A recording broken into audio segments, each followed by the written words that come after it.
Aujourd'hui, le débat qui est en cours, c'est le projet de la nouvelle constitution proposé par le chef d'État Alassane Ouattara. Tout à fait, oui. Il y a de cela quelques jours, vous avez reçu le projet de constitution. Tout à fait, oui. Vous pouvez nous dire quelles sont vos impressions après lecture? Merci beaucoup, Monsieur Lassena. Je pense que votre action de permettre à la population de Côte d'Ivoire de s'informer est positive et je salue cette action. Effectivement, il y a 2 jours, j'ai reçu dans ma boîte mail le projet de loi de la nouvelle constitution. C'est un projet de loi qui comporte dans son exposé de motifs à peu près 12 pages. Et puis, dans la loi même, 57 pages et avec 184 articles. Donc, c'est assez touffu. Et je pense que quand on parle de constitution, c'est le test fondateur même d'un État, le test fondateur d'un pays. Maintenant, à un certain moment de la vie du pays, le pays doit se demander quelle société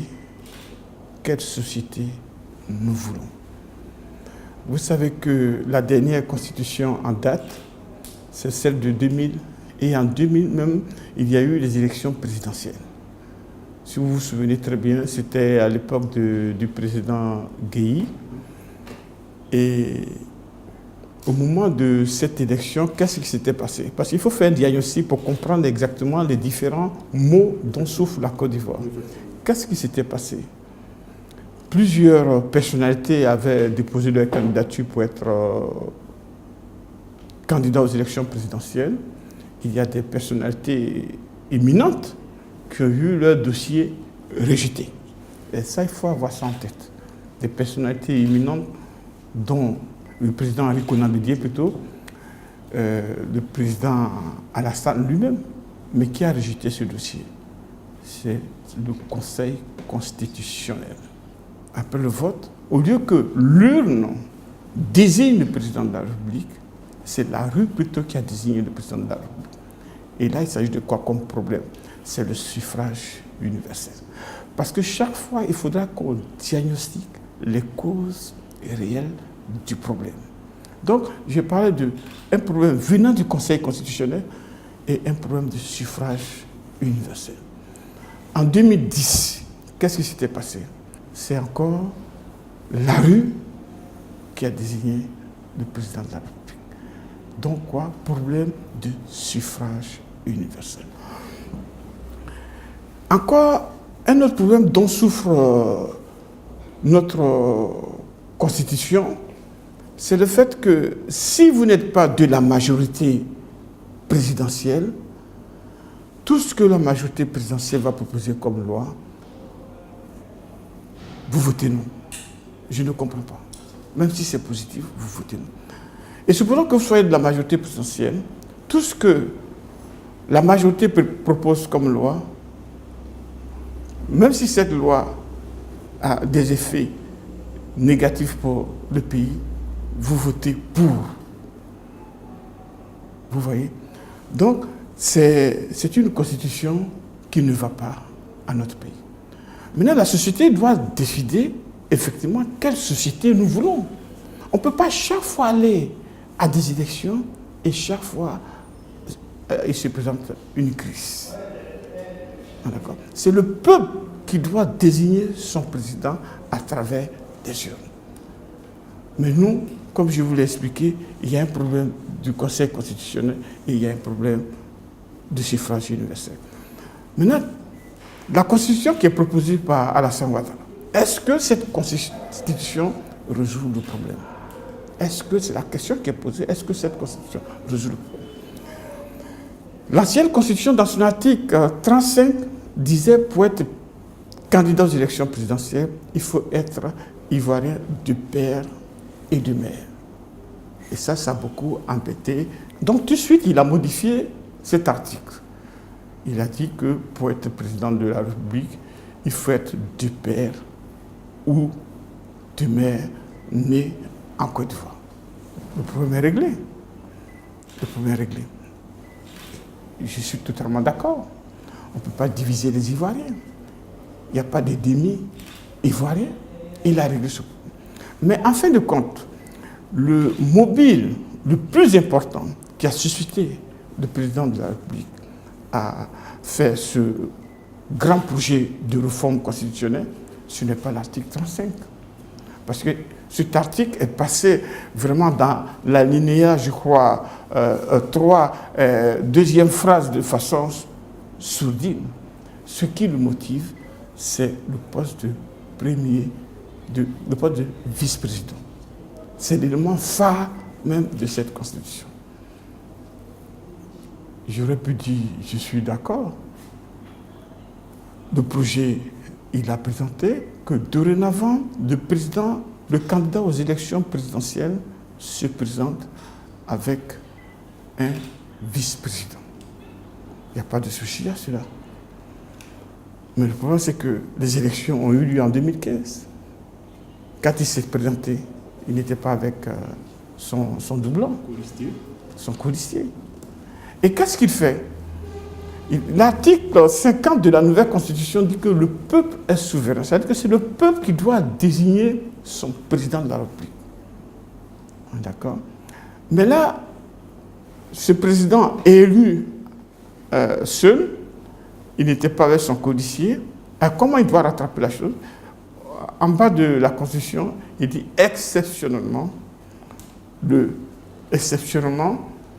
pour ce mandat, le président a le droit, va désigner une personne et que le Conseil constitutionnel va vérifier un peu sa régularité d'être candidat.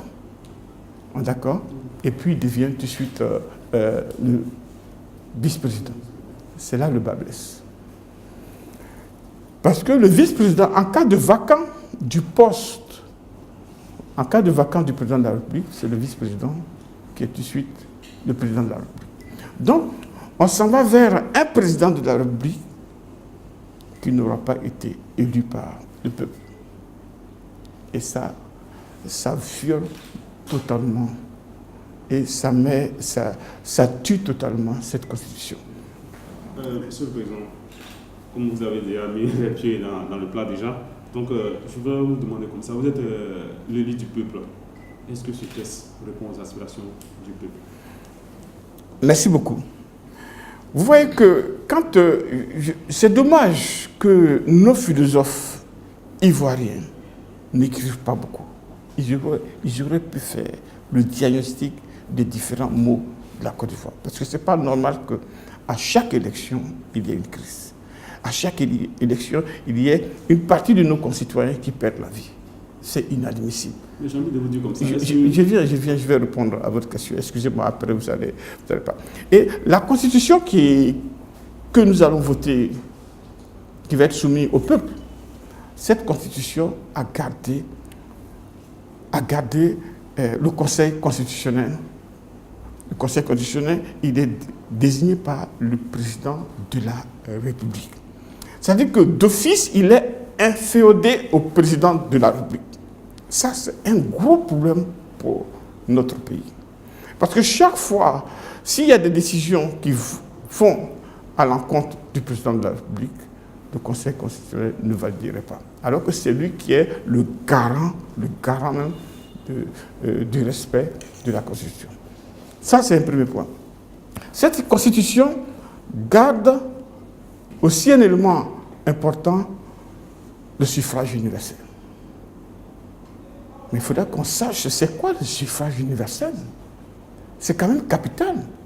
Le suffrage universel, De Gaulle, quand il écrivait la Constitution 1958 française, parce qu'à l'époque, il y avait la 4e République et le président était élu par les députés dans la 4e République.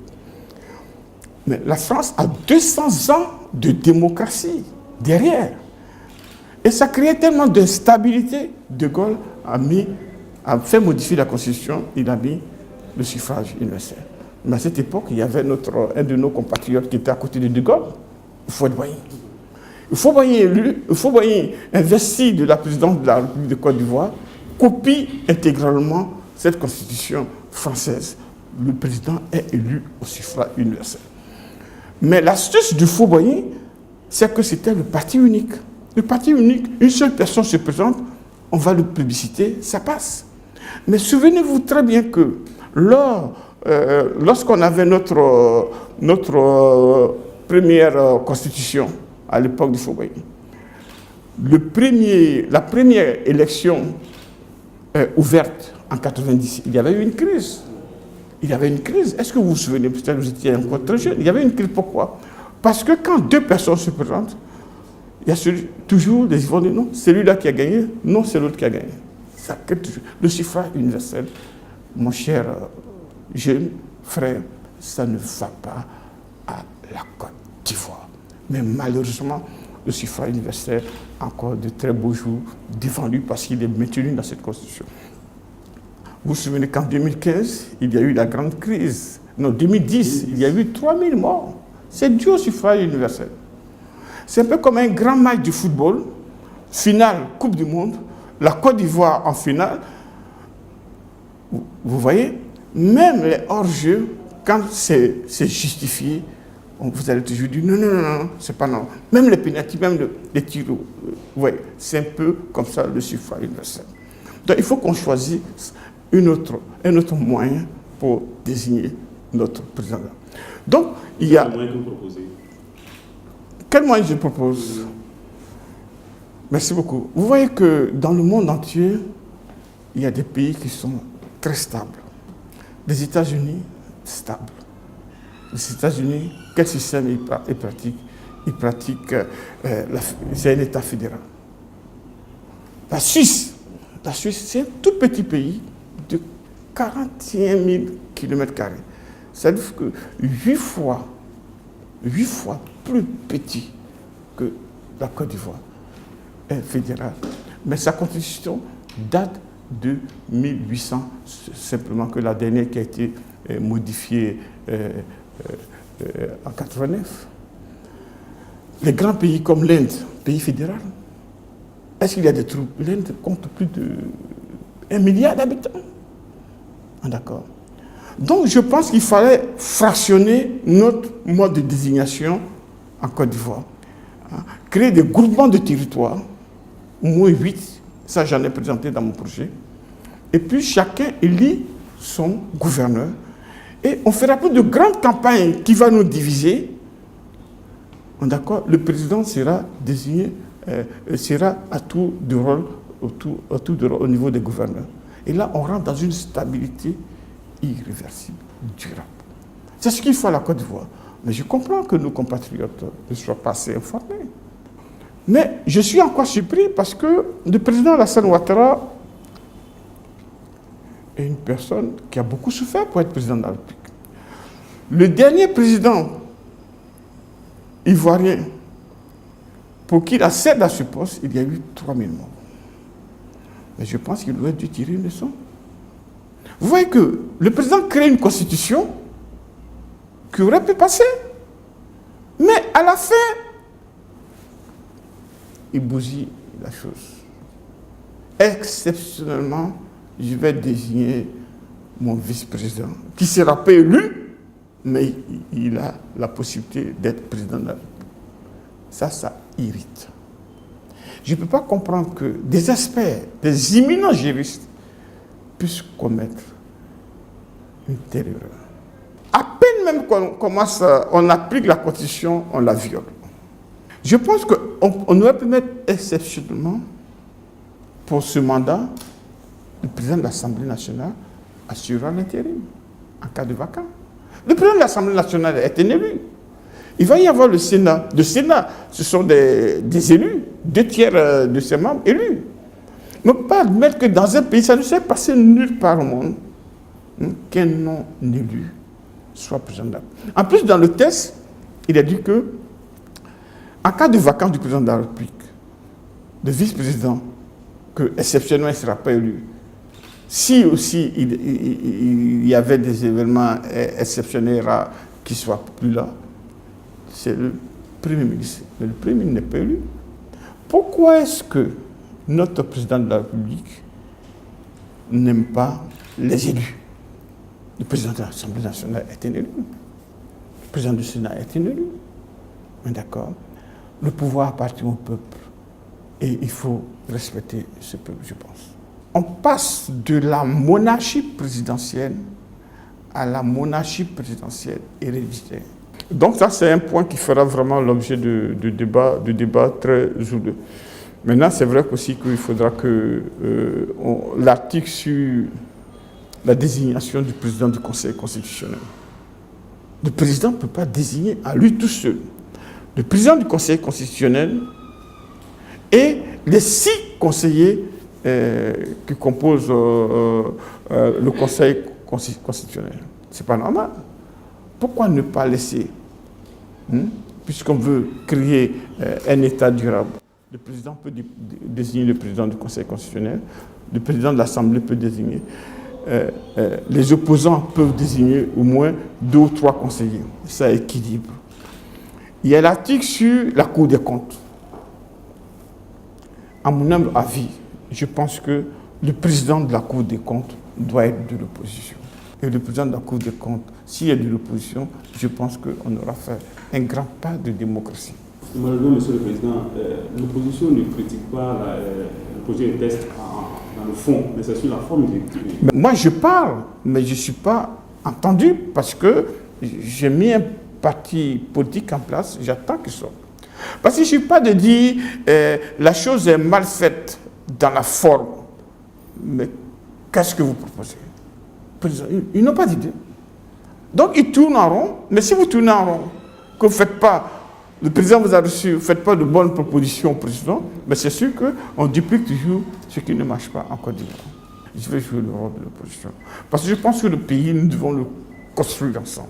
Faisons de bonnes propositions. Quels sont les problèmes de la Côte d'Ivoire, à votre avis? Vous allez les énumérer. C'est le problème du chômage. C'est le problème, la mauvaise rémunération des planteurs. Le problème du pouvoir d'achat. Ce sont ça, c'est le problème. Les classes sont denses. Les élèves sont souvent entre 50 et 60 par classe. C'est pas normal. Ce sont les gros problèmes de la Côte d'Ivoire. Mais pour que ces problèmes puissent avoir des solutions dans l'avenir, il faut qu'on ait des institutions stables. Parce que par la stabilité de nos institutions, on va donner confiance aux investisseurs. Mais malheureusement, et c'est triste, on a des hommes politiques. Ils sont tous à court d'idées. Ça, il faut le dire, ils sont tous à court d'idées. Je ne peux pas comprendre comment le président de la République, qui est tant souffert, parce qu'au moment où on écrivait la constitution de la Deuxième République, je crois c'était difficile pour lui aussi. Il n'avait pas pris part. Et aujourd'hui, il écrit la Troisième République. Il y a une bonne partie des Ivoiriens qui sont emprisonnés, les hommes politiques. Écoutez, attention. Il ne faut pas faire ce qui n'est pas durable. Une bonne partie des Ivoiriens se trouvent dans des hommes politiques, se trouvent arrêtés ou contraints d'exil. Cela n'aurait pas contribué à la construction de la Constitution. Mais de vous à moi, est-ce que le peuple a été consulté? Mais non, quand on doit écrire une Constitution, c'est le règlement du peuple. Il faut faire une consultation populaire. Pas de consultation populaire. Donc la voie que le chef a utilisée n'est pas... Il n'y a pas de consultation. En 5 mois, on rédige. Mais non, ce n'est pas un projet de loi anodin. On parle de constitution. Qu'est-ce que vous attendez? Je demande aux Ivoiriens de se ressaisir. Je demande vraiment aux Ivoiriens de se ressaisir. On n'a pas besoin de se battre et on ne doit plus jamais se battre. On va s'asseoir tous. On va dire, voici ce qu'il nous faut.